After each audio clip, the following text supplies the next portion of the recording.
저희 가족은요, 미국에서 오래 살다가 2000년도에 한국에 온 가족이 이사 들어가서 그때부터 계속 아직도 한국에 살고 있어요. 그래서 그때부터 한국에 들어가서 음반 작업을 시작하고 그래서 이렇게 음반이 2개가 나왔어요. 하나님의 손길, 그리고 하나님의 약속, 이런 2음반이 나왔고, 그때부터 이렇게 본격적으로 교회들을 다니면서 복음 전하고 주님 자랑하면서 이렇게 찬양 사역을 하고 있습니다. 2001년부터 시작했기 때문에 이제 초반기인데요.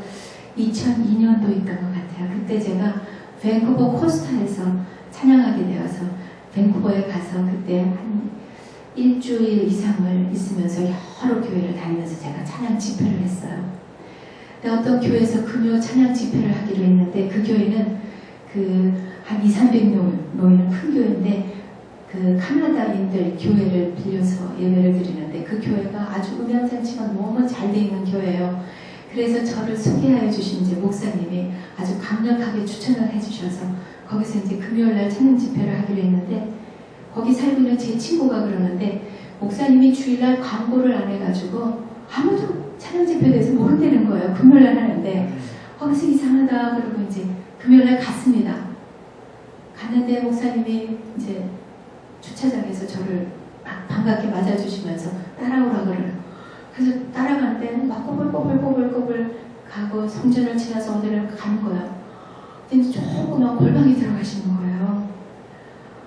이왕이면 저 스테인글래스 된 멋있는 음향장치 잘 된 저 좋은 교회에서 많은 사람 오라 그래서 하면 좋은데, 목사님이 그 좁은 방에 그렇게 들어가서 거기서 찬양 집회를 하는데, 금요 기도 모임인데 찬양 인도하는 젊은 청년 한 사람하고 목사님 4분하고 어르신 몇 분하고 해서 몇 명 안 앉아 계시는 거예요. 그래서 제 마음이 많이 섭섭했어요. 제가 여러 번 전화를 드렸었거든요.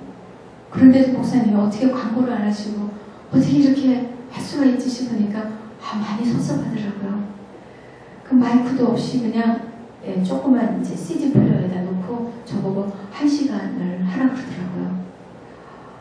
그래서 이제 찬양을 하는데 저는 이렇게 눈과 눈을 마주보고 이렇게 같이 바라보면서 해야 되는데 너무 가까이 있으니까 다 바닥만 쳐다보고 있는 거예요. 쳐다보기가 좀 쑥스러우니까 다 바닥을 보고 있으니까 제가 이렇게 머리를 보고 이렇게 찬양을 하니까 이게 너무 힘들더라고요. 이게 마치 벽에다 대고 찬양하는 것 같았어요. 그리고 저는요, 안 불러줘서 못해요. 이렇게 교회를 오픈해 주셔서 제가 얼마나 감사한지 몰라요. 저는 찬양하는 게 제일 기쁘고 행복해서 어디든지 오라 그러면 맨날 찬양만 하고 살았으면 좋겠어요. 저는 안 불러줘서 못하는데 그날 2번째 곡을 부르면서 제가 마음속으로 이거 끝나면 집에 가고 싶다 이런 생각을 하는 거예요. 이런 생각을 할 수가 없는데 저도 깜짝 놀랐어요. 그랬는데 2번째 곡 끝났는데 맨 앞에 앉아있는 분이 훌쩍훌쩍 오시는 거예요. 제가 정신이 번쩍 들었어요. 섭섭하기 때문에 한 영혼 한 영혼이 얼마나 소중한지 그 하나님 아버지의 마음을 제가 놓쳐버린 거예요. 그래서 마치 벽에다 대고 찬양하는 것 같았어요. 그래서 제가 깊이 회개하고 더 정성으로 더 열심히 찬양하였습니다. 그래서 그때부터는요, 제가 가고 싶은 곳에 가는 것이 아니라 하나님이 가고 싶은 곳에, 하나님이 부르시는 곳에 가기로 그때부터 하고 지금도 그렇게 기도하고 그렇게 하고 있습니다. 그리고 제가요, 이렇게 찬양 사역하기 전에 처음에 제가 한국에 저희 남편이 엔지니어를 해가지고 삼성에서 일하게 돼서 96년도에 한국에 들어가서 2년 동안 저희 남편이 삼성에서 일하고 IMF가 터지면서 다시 미국에 직장이 돼서 다시 미국으로 돌아와서 2년을 더 살았는데, 그때 제가 지구촌교회 다녔는데 지구촌교회 부목사님이 저희랑 같이 아리조나에다가 개척교회를 시작하셨어요. 그래서 목사님과 저희 2가정이 교회를 시작했기 때문에 그 교회는 참 저에게 특별한 의미가 있습니다.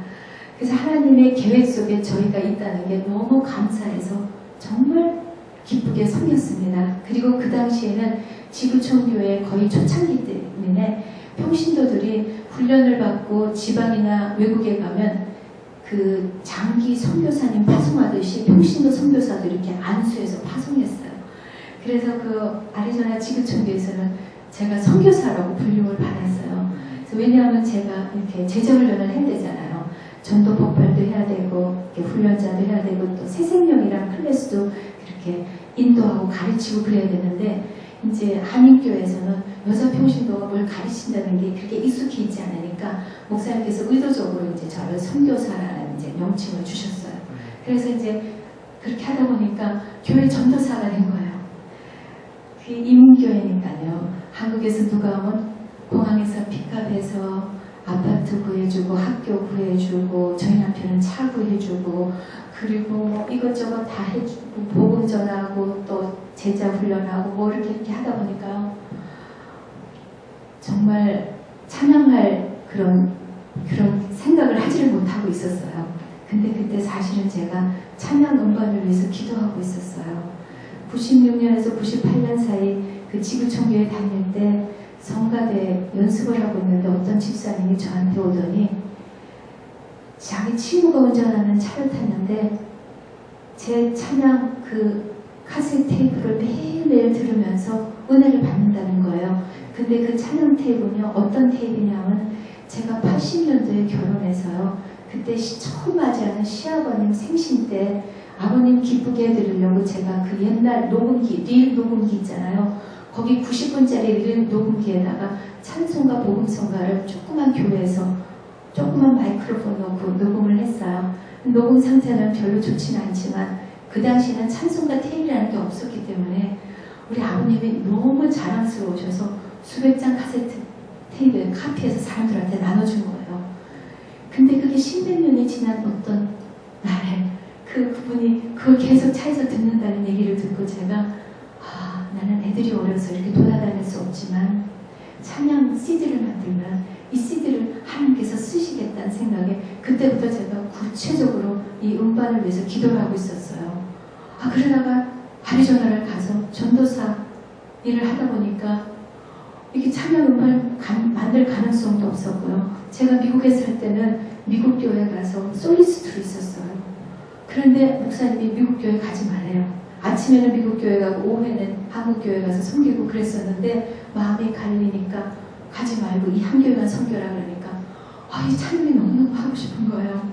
그러니까 찬양 음반 만들 가능성도 전혀 없고 그랬는데 제 마음속에 이것도 하나님이 주신 소원이니까 하나님이 내가 나이가 40이 넘어도 언젠가는 만드실 거라는 생각을 하면서도 계속 구체적으로 기도를 하고 있었던 거예요. 그러다가 제가 2000년도에 다시 한국으로 가게 돼가지고 그때부터 이렇게 음반이 나와서 이렇게 찬양 사역을 하게 된 거예요. 그런데 그 아리조나 지구촌교회를 섬길 때 지금처럼 이렇게 몇 명 안 보이잖아요. 개척교회니까. 그러니까 한 사람이 오면 너무너무 반가운 거예요. 근데 이제 미국 교회를 빌려보니까 새벽 기도를 못 드리고 이제 토요일 하루만 예배를 드리는데 어떤 자매가 새벽 기도에 온 거예요. 얼마나 반가웠겠어요. 그래서 제가 막 끌어안고 인사하고 너무 반가워서 같이 맥도날 가서 같이 아침도 먹고 주일날 내일 꼭 교회에서 만나자고 그래서 이제 교회에서 만났어요. 얼마나 반가웠겠어요. 그런데 이분이 날 보고 못 알아보는 거예요. 제가 화장하고 나타났더니 못 알아보고 그랬어요. 그래서 그 교회에서 그 한 명은 한 명은요 얼마나 소중한지를 배우게 하셨어요. 그리고 제가 아까 여기 나오죠. 2008년도에 제가 일본어 음반을 만들었어요.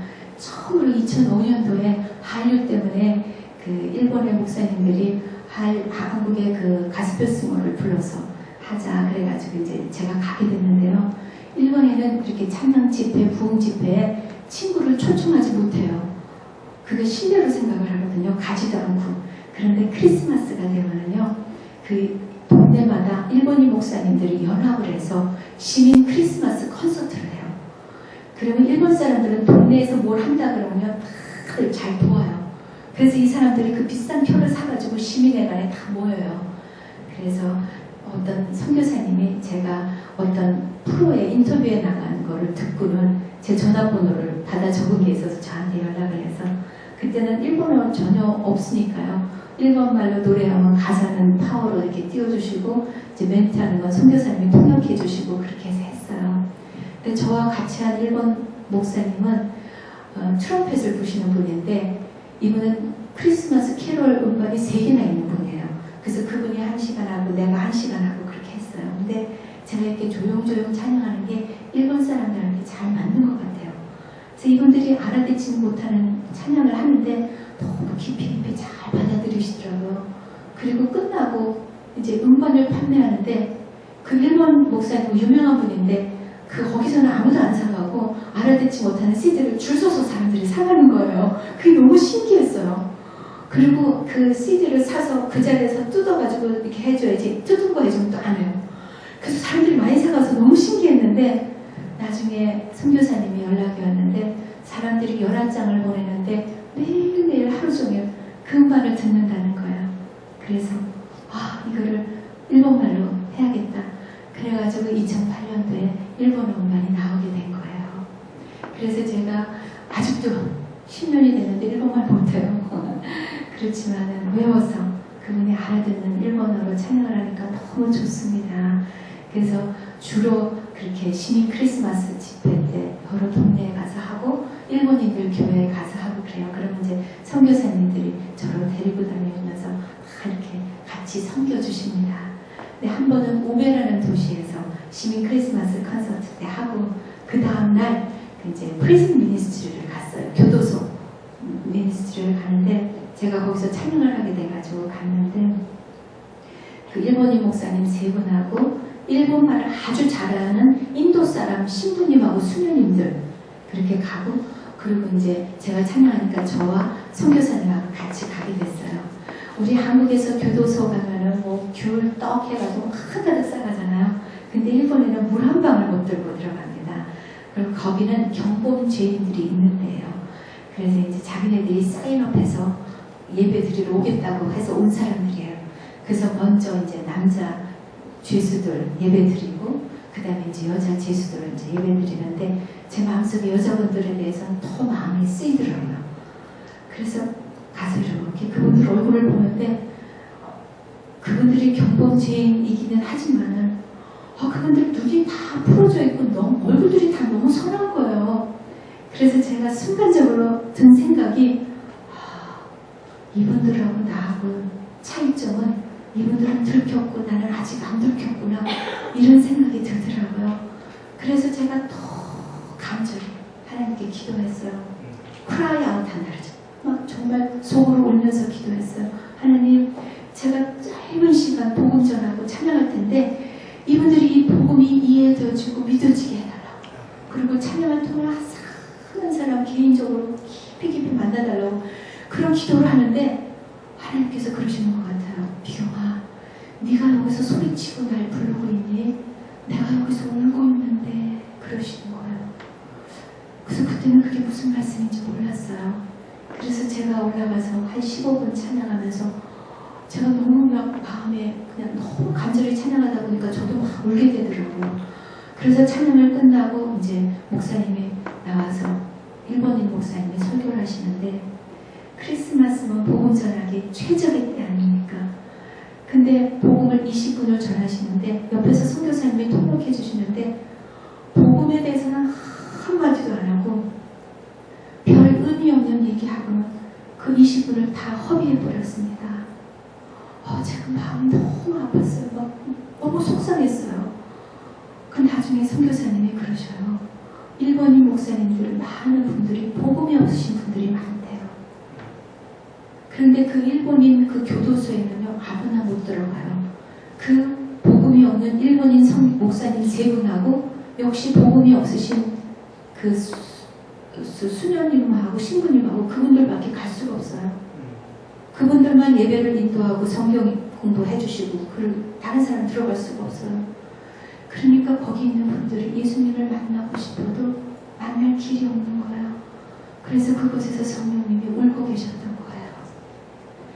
그래서 그때부터 성령님이 울고 계시는 곳에 찾아가기로 했습니다.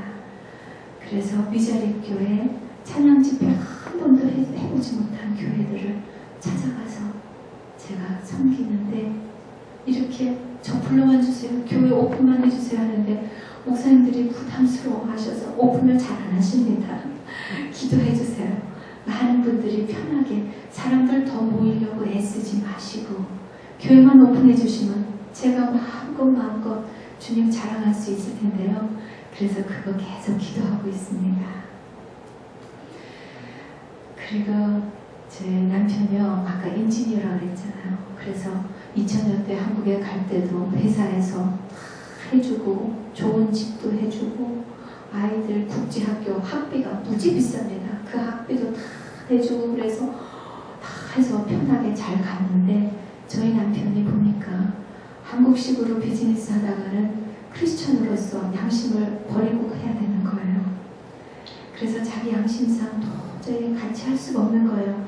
크리스천인 CEO가 있어도 세상 사람들하고 똑같이 하니까 나는 뭔가 좀 다르게 하나님의 방법으로 했으면 좋겠다 하고는 나와서 이제 혼자서 사업을 시작을 했어요.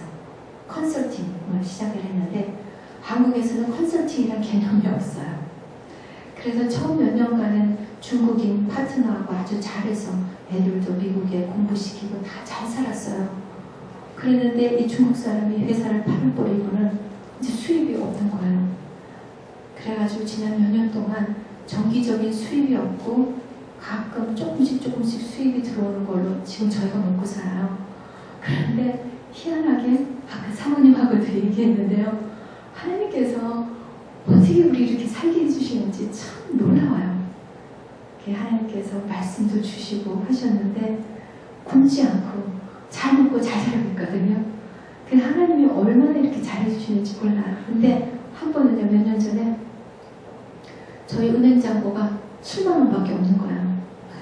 7만 원이면 얼마요? $7도 안 돼요. 70불도 안 돼요. 그렇죠? 그 다음 달 렌트도 내야 되고 뭐가 많은데, 근데 저희가 정말 먼들리로 살고 있거든요. 근데 하나님이 기가 막히게 이렇게 채워주세요. 그런데 제가 그 노숙자, 홈리스 교회도 많이 가서 섬겨요. 한국에는 쪽방이라고 해요. 한 평짜리 그 방에서 두 사람이 같이 살아요. 그러니까 아주 열악한 상황에서 살죠.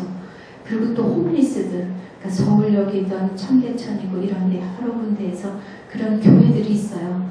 그런데 저랑 아주 친한 목사님이 서울역에 있는 성남교회에서 수요일마다 주중에 예배가 있는데 그분들 위한 예배를 이분이 맡아서 섬기고 있어요. 그래서 그분이 여러 번 저를 와서 찬양 집회해달라 그래서 가거든요. 그래서 이제 몇 번 갈 때마다 제 마음속에 항상 간절히 기도해요. 하나님, 저에게 긍휼의 주님의 마음을 주셔서 정말로 주님 정성껏 찬양하게 하시고 하나님께서 은혜를 부어달라는 기도를 정말 간절히 하고 정말 열심히 해요. 근데 제가 그때까지 깨닫지 못했는데요. 제 마음속에 근본적으로 기본적으로 깔린 생각이 이분들은 이분들, 나는 나, 이런 생각을 하고 있었어요.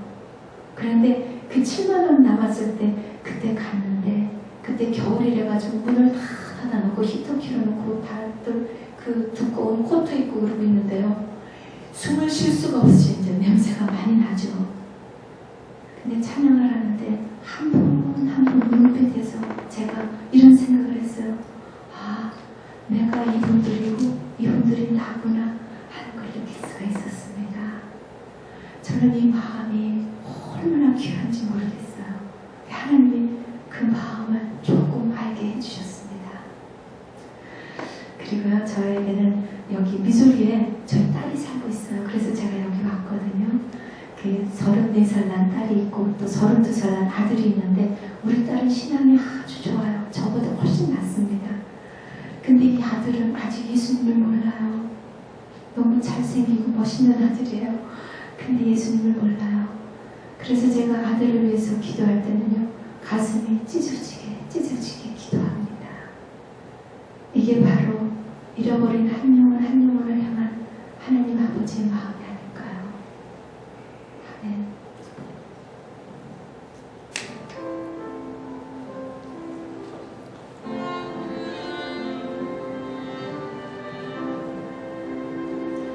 아버지